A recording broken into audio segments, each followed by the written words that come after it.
Alors, oui, frère, ça y est, j'ai fini d'étudier les informations que tu m'as transmises. Il y a un problème chez vous, hein? Tu m'as envoyé les photos de la scène que vous parlez d'accident. Ce n'est pas une scène d'accident, c'est une scène de crime, hein? La direction de la voiture, le marquage au sol des pneus. Tu prends tout en compte. Honnêtement, cette voiture a foncé volontairement sur les 3 policiers. Ils ont vu le gyrophare, ils ont vu la voiture de police, ils ont vu les policiers, ils ont accéléré, ils ont placardé.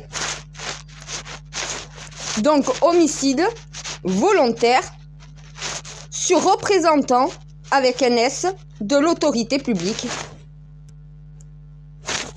C'est ce que c'est, frère. Je sais pas ce qui va pas chez vous. C'est visible. Vous avez une scène de crime. Vous n'avez pas une scène d'accident. Ça se voit directement par rapport au cliché. Donc, les enquêteurs, c'est bien de me contacter, mais est-ce que vous savez enquêter, frère? C'est visible. Il n'y a pas de doute à avoir. Je vois pas où il est votre doute. La trajectoire, la direction, le compteur, quand on regarde tout ce que vous avez pris comme preuve, les preuves disent que c'est un homicide volontaire sur représentant de l'autorité publique. Ils ont été percutés volontairement parce qu'ils étaient policiers. Alors par contre, arrête de me demander pourquoi. Tout simplement parce que c'était des flics. Vous aviez 2 anarchistes dans une voiture, qu'ils ont vu une voiture de police et qu'ils ont eu l'idée excellente d'accélérer, de foncer dessus. Et les deux, ils rigolaient dans la voiture avant de percuter. Hein. C'est volontaire, c'est limite, j'aurais envie de dire kamikaze ou suicidaire. Ou terroriste. Et j'ai fait la triquetra. T'as raison, mon codex. Frère, homicide volontaire sur représentant de l'autorité publique. Voilà ce que c'est. C'est une scène de crime puisque c'est un homicide volontaire et avec préméditation. À partir du moment où tu vois une voiture de police et que tu prémédites de leur foncer dessus, je suis désolée, ça s'appelle comment, frère? Tout est déjà... Et vous avez tous les indices dans les mains. Quand je vous ai dit que c'est un puzzle, c'est un Tetris, c'est un Cluedo, c'est une partie de poker, c'est une partie de dames, c'est une partie d'échecs. Tout est sur le plateau, tout est devant toi. Tu vois en fonction des 2 voitures, tu sais que c'est volontaire. Déjà, ça se voit immédiatement. La trajectoire, déjà, elle est préméditée. Elle est volontaire. Ils ont voulu jouer aux autotamponneuses avec les policiers. Voilà, c'est ça, hein. En étant un peu cash, je suis désolée, frère, c'est ça. Pourquoi tu veux trouver une autre explication? Il n'y a pas d'explication logique à trouver. Ils n'étaient pas en train d'être contrôlés. Il n'y avait pas de contrôle sur ces 2 jeunes hommes. Ils n'étaient pas en train de se faire contrôler. Les policiers ne les avaient même pas vus. Ils étaient en train de s'occuper d'une autre personne qu'eux. Il n'y avait pas de raison de leur foncer dessus. C'est encore... Je comprends ton point de vue en essayant de trouver une raison. Ils auraient de la drogue sur eux. Ils seraient en train de se faire contrôler. Ils accélèrent pour fuir un contrôle. Oui, là, il n'y avait pas de contrôle. Les policiers n'étaient pas en train de contrôler. Ils étaient en train de porter assistance. Donc, il n'y avait pas de risque pour ces 2 jeunes hommes, en vérité. Ils n'avaient pas besoin de leur foncer dessus. Donc, c'est tout simplement parce que c'est l'uniforme, parce que c'est la police, c'est le symbole, c'est la République qui est attaquée une fois de plus. Quand est-ce que ça va s'arrêter? Vous avez 3 morts, là.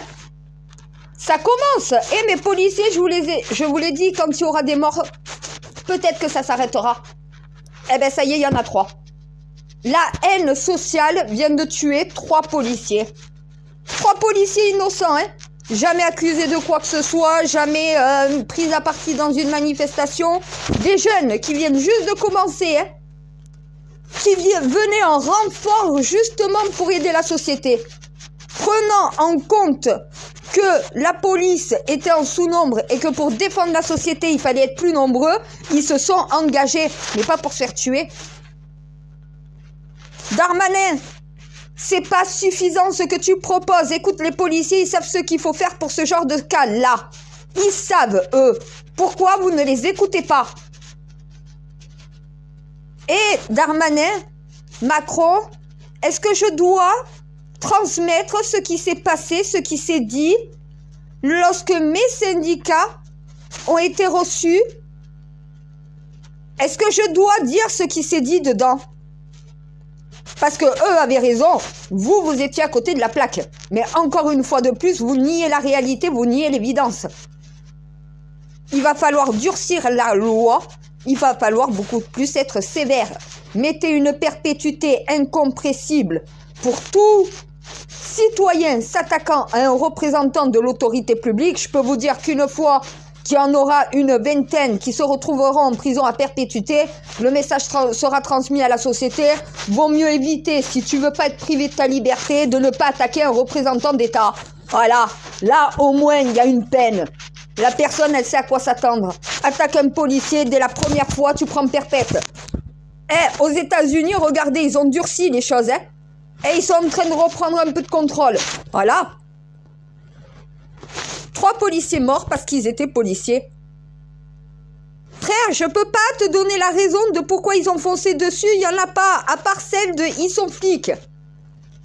Mais avec, à un moment donné, regardez les policiers, ce que vous venez de subir, c'est ce que le neveu de Macron a subi. Parce que la police, pour certaines personnes, est du côté de l'État, du côté de Macron et pas du côté des citoyens. Donc du coup, vous êtes du mauvais côté de la barrière pour ces gens-là. Donc vous êtes des ennemis. Vous êtes comme l'État puisque vous travaillez pour l'État. Voilà leur logique. Mais vous travaillez pour la France. Vous travaillez ni pour l'État, ni pour les Français. Vous travaillez pour la nation. Et ça, il y en a qui n'arrivent pas à comprendre ce que c'est un représentant d'État. Donc oui, là, c'est un homicide volontaire avec préméditation sur représentant de l'autorité publique. Oui, c'est un homicide volontaire, frère. Les traces au sol. L'état des carcasses.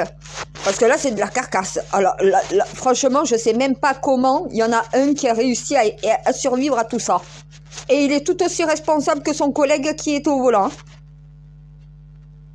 C'est ce qui est dit dans la loi. Hein. Le passager, quand il y a un acte comme ça, s'il est dans le véhicule, eh ben, c'est non-assistance en personne en danger. Il peut être condamné de non-assistance en personne en danger parce qu'il n'a pas été capable d'arrêter son collègue au volant. Quand tu montes dans la voiture de quelqu'un, cette personne a la responsabilité de ta vie. Mais, il y a des flics, et vas-y, on fonce dessus. Mais parce que les deux, ils ont c'est des multirécidivistes. Quand il comprendra qu'au bout d'un moment, à la première fois, on peut te donner une deuxième chance, mais à la deuxième, il n'y a pas de liberté conditionnelle, il n'y a pas de restriction de peine, de réduction de peine. Il n'y a pas, au final, de pardon à la troisième fois. Ils ont récidivé plus de 2 fois, mon codex. Plus de 2 fois, ils ont récidivé. Donc, il avait eu la deuxième chance.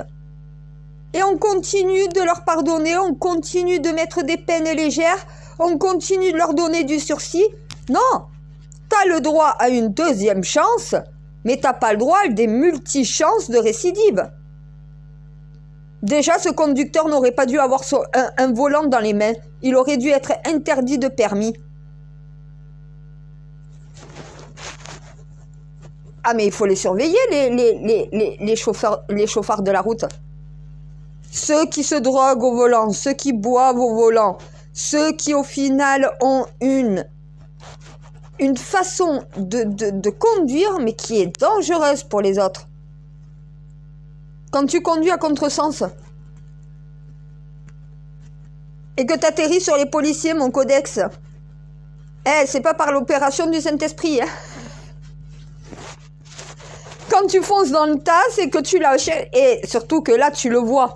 par rapport aux impacts, mon codex. Tu m'as même pas aidé. L'œil est le bon, je l'ai vu immédiatement, ça se voyait de suite.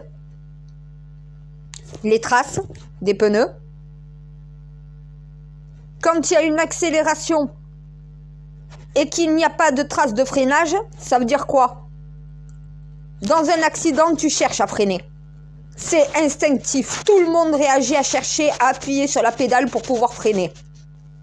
Quand tu accélères et que tu ne freines pas en fonçant tout droit sur une voiture, que ça soit de police ou pas, c'est que c'est volontaire. Déjà, l'impact, la direction et les traces laissées sur la route, déjà, ça dit la réalité de la situation. Ils ont foncé volontairement sur des policiers pour pouvoir porter atteinte et tuer des policiers. Ce sont des tueurs de flics. Est-ce que Darmanin aura les couilles de tenir ce discours-là? Je sais pas, mon codex. C'est pour ça que mes policiers attendent que je récupère le pouvoir. Parce qu'au moins ce discours sera tenu. Quand moi je vais mettre de la perpétuité incompressible, sans réduction de peine et sans liberté conditionnelle, si tu attaques un représentant de l'autorité, je peux te dire, il y en a beaucoup moins qui auront envie d'essayer. T'essayes, t'es privé de ta liberté, pas de deuxième chance. Ah, mais c'est radical, mais c'est que comme ça que les gens apprennent la leçon. Si tu veux pas te retrouver privé de liberté toute ta vie en prison, alors n'attaque pas un représentant de l'État.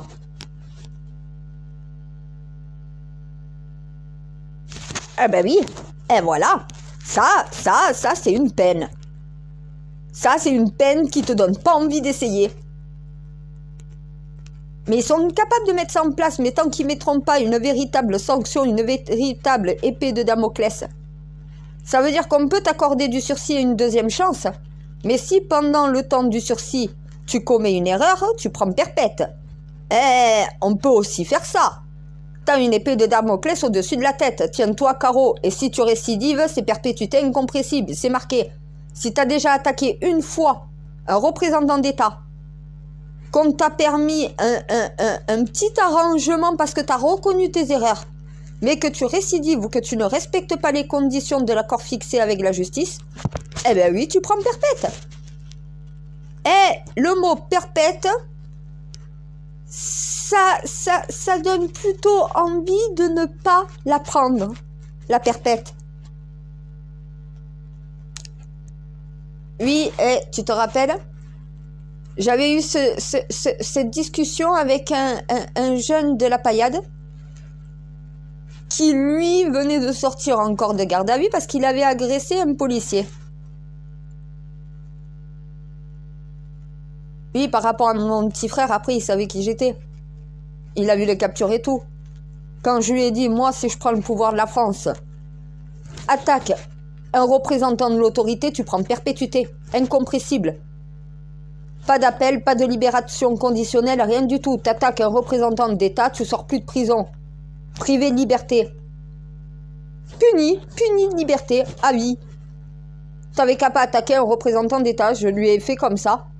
Tu te rappelles ce qu'il m'a dit? Oh putain, si ça s'est mis en place, j'essaye même pas. Je lui ai dit, ah, s'il y avait une peine de perpétuité, si t'attaques un représentant d'État, tu l'attaquerais pas. Il m'a dit, ah ben c'est clair. J'attaque un représentant d'État, j'ai plus aucune chance de sortir de prison. Honnêtement, donc, j'attaquerai pas le représentant d'État. Voilà l'intelligence du Saint Graal qui est capable de mettre une peine tellement sanction que celle-ci, tu n'as pas envie de la commettre. Ah ben sinon, tu vas te retrouver en prison toute ta vie. Donc voilà. Et au final, privé de liberté. Pas d'enfant, pas de vie de famille, pas de sortie, pas de petits plaisirs de la vie. Ah mais vraiment, je te mets limite au bagne. Ah ben ça donne plutôt envie de partir en courant. Ouais. Au lieu d'attaquer le policier, t'as plutôt envie de faire demi-tour. Le mot perpète, il te donne pas envie, je crois. Eh ben, quand t'as un dealer de quartier qui a tendance à agresser les représentants d'État et qui te dit que s'il y avait une peine perpète en cas que t'agresses serait-ce qu'une seule fois un policier, honnêtement, il agresserait aucun policier. Il veut pas prendre perpétuité. Mais c'est la logique du cerveau humain.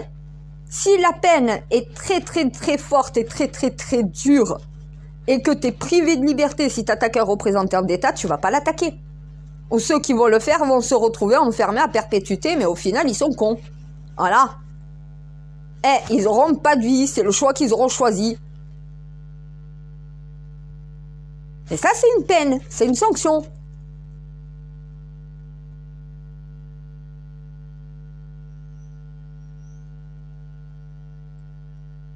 Mais si tu prends 1 an de prison parce que tu as attaqué un policier, mais alors tous les ans tu attaques un policier. Si tu attaques un policier et que tu risques la perpétuité dès la première fois, tu l'attaques pas.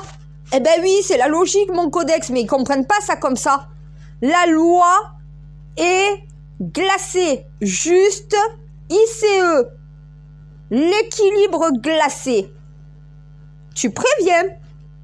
Vaut mieux prévenir que guérir. Attaque un représentant d'État, tu prends perpétuité. Il y aura beaucoup moins de représentants d'État qui seront attaqués. Eh ben oui, c'est la logique qui confirme la règle. Mais ils comprennent pas ça.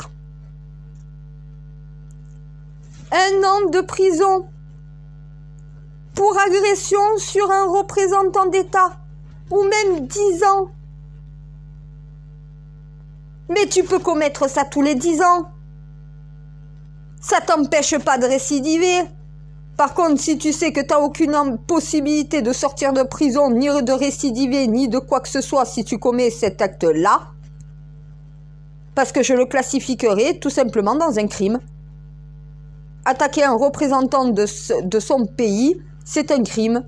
Physiquement, dans une société évoluée, on se débarrasse d'un représentant par les urnes, par un peuple qui se soulève et qui demande une démission, par des oppositions qui s'opposent, par un système qui fonctionne. Voilà. Ah, mais si tu veux bannir la violence de la société, il faut les peines appropriées.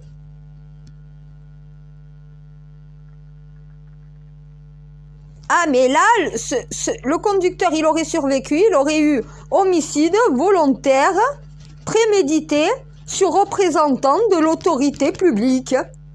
Et son collègue, non assistance en personne en danger, et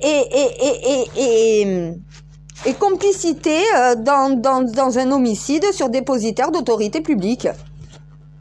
Eh ben oui, voilà.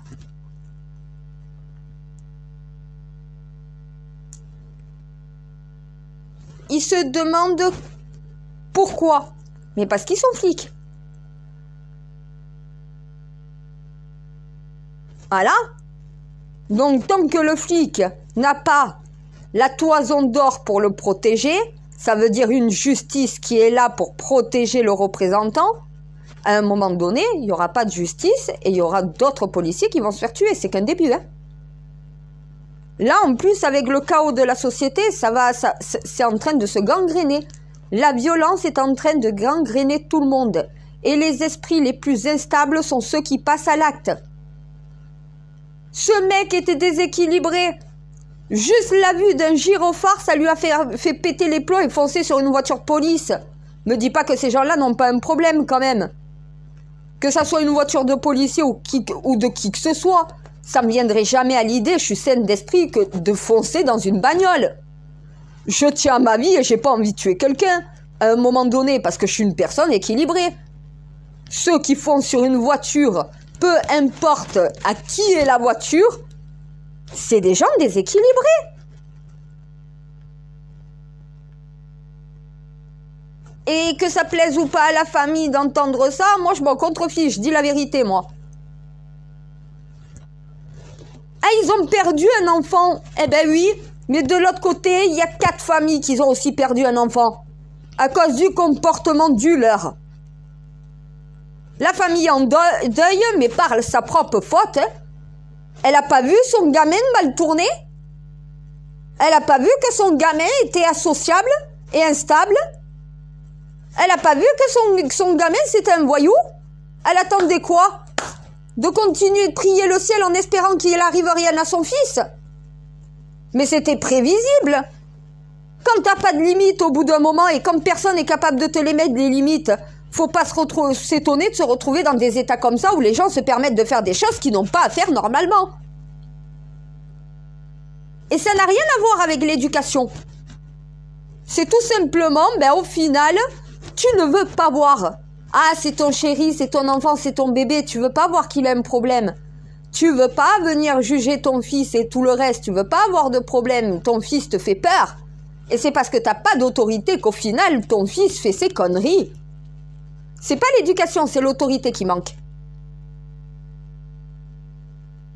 Mais un gamin comme ça, s'il est pris à l'âge de 14-15 ans, genre par mon maître d'armes, par un formateur, par quelqu'un qui va le redresser, par un vrai éducateur, par un militaire qui va le remettre dans le droit chemin, il finit pas comme ça en réalité. C'est que personne a eu l'autorité nécessaire sur cet enfant et qu'au final, cet enfant s'est permis d'être livré à lui-même et de s'imposer sa propre loi, ses propres limites. Les limites et les bases de la société ne lui ont pas été inculquées. Il n'a pas voulu s'en servir. Il a voulu faire ses propres lois. Et tout le monde fait ça dans la société. C'est pour ça que c'est le chaos. Si tout le monde veut créer son propre système, sa propre loi, sa propre justice, non, il y a quelque chose qui s'appelle le commun, qui sert à mettre tout le monde à la même égalité pour éviter que chacun fasse ce qu'il veut, justement. Là, mes policiers, vous pouvez le déclarer, homicide volontaire, par préméditation, sur représentant avec un S, dépositaire de l'autorité publique. Oui, c'est volontaire. La scène de crime parle d'elle-même, mes forces de l'ordre. Hein. C'est pas pour vous dire, mes experts, mais au bout d'un moment, la carrosserie, les photos des deux voitures prouvent déjà la préméditation. Le fait qu'il y ait des traces d'accélération sur la route, mais aucune trace de freinage aussi. Le fait que d'ailleurs il est dévié à la base de sa trajectoire initiale pour pouvoir se déporter et percuter des policiers. L'intention y est. Homicide volontaire et prémédité. À partir du moment où tu te déportes, que tu te places, que tu accélères, que tu ne freines pas et que tu fonces sur une voiture, c'est un homicide volontaire et prémédité. Voilà. Maintenant, vous pouvez rendre justice.